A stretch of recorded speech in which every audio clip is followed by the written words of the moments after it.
Hey nerds, this is part 3 in the Women in Technology series. Today we're going to cover somebody you might actually know the name of. We're going to cover Miss Dorothy Vaughan. If you know her name, you might more than likely know it from the movie Hidden Figures. She was played by Octavia Spencer in Hidden Figures, and I love Octavia Spencer. Also, if you have not seen that movie, it is absolutely phenomenal, and I highly recommend that you go and see it, especially anyone in the technology sphere in the world. If you haven't seen it, go see it, seriously.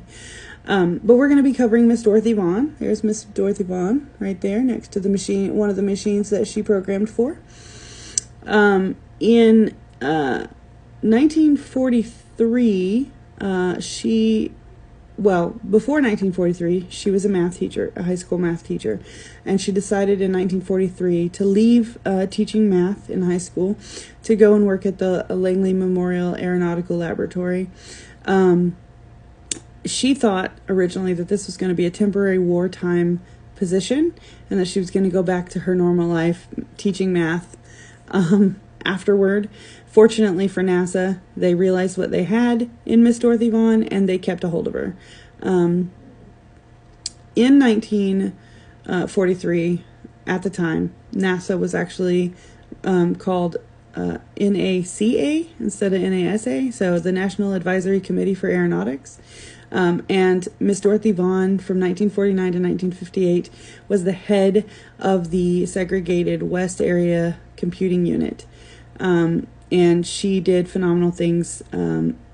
According to NASA, anytime they needed to know who they should be putting on a project, which mathematicians or which programmers they needed for a project, they came and they asked her, even for people that were outside of her own division, because she had such a good head for who needed to be where and where people could make the most impact. In 1958, NASA became NASA. It went from being NACA to NASA. And she joined the Analysis and Computing Division, which was one of the first divisions that were both racially and gender integrated at NASA. So that's absolutely fantastic. While she was in that division, she became an expert Fortran programmer, and she contributed to projects such as the Scout Vehicle Program, Scout Launch Vehicle Program.